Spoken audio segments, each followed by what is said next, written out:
আসসালামু আলাইকুম। আজ আমি আপনাদের জন্য নিয়ে আসছি হাঁসের রান্নার রেসিপি। আমি প্রথমে হাঁসটাকে ভালো করে কেটে ধুয়ে পরিষ্কার করে নিয়েছি। তারপর একটা পাত্রে এখানে আমি জিরা গুঁড়া, লবণ, হলুদ গুঁড়া, ধনিয়া গুঁড়া, শুকনা লঙ্কার গুঁড়া নিয়ে নিলাম। অন্য একটি পাত্রে আমি গরম মশলাগুলো নিয়ে নিয়েছি, দারচিনি, লবঙ্গ, গোলমরিচ, এলাচি এবং তেজপাতা। একটা পাত্র আমি তেল গরম করতে দিয়ে দিয়েছি, এটাতে আমি রান্না করব। তেলটা গরম হয়ে আসলে আমি পেঁয়াজ কুচি দিয়ে দিলাম। এটা একটু হালকা বাদামি রঙের হয়ে আসলে আমি এখানে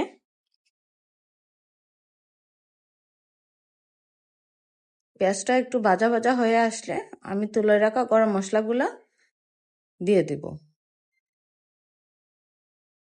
তারপর আমি এখানে আদা বাটা, রসুন বাটা এবং পেঁয়াজ বাটা দিয়ে দিলাম। এগুলাকে অল্প আঁচে আমি একটু ভেজে নেব। দেখতেই পাচ্ছেন আমি অল্প আঁচে মশলাগুলো একটু ভেজে নিচ্ছি যাতে পুড়ে না যায়। এই পর্যায়ে আমি অল্প একটু পানি দিয়ে দিব।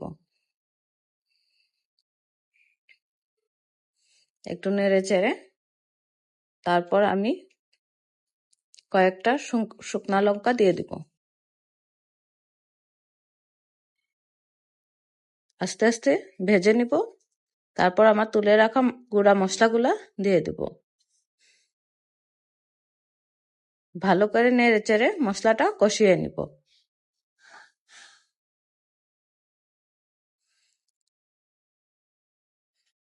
যখন খেয়াল করবেন যে তেল ছেড়ে আসছে আস্তে আস্তে, তখন বুঝে নেবেন মশলাটা কষানো হচ্ছে।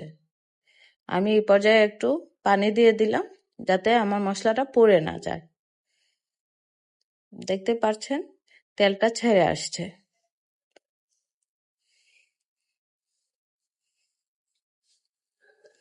এই পর্যায়ে আমি পরিষ্কার করে ধুয়ে রাখা হাঁসটা মশলায় দিয়ে দিব। ভালো করে মশলার সাথে মিশিয়ে নেব।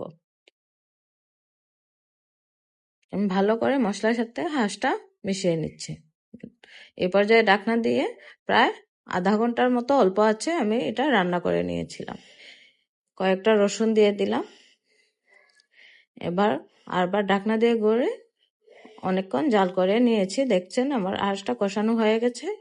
এই পর্যায়ে আমি পানি দিয়ে দিব। আপনি আপনার পরিমাণ মতো যতটুকু ঝোল খাবেন ততটুকু অল্প আঁচে 20 মিনিট রান্না করে নিয়েছি। নামানোর আগে একটু জিরা গুঁড়ো দিয়ে দিয়েছিলাম। রেসিপিটা ভালো লাগলে অবশ্যই ঘরের রান্নায় ঘুরে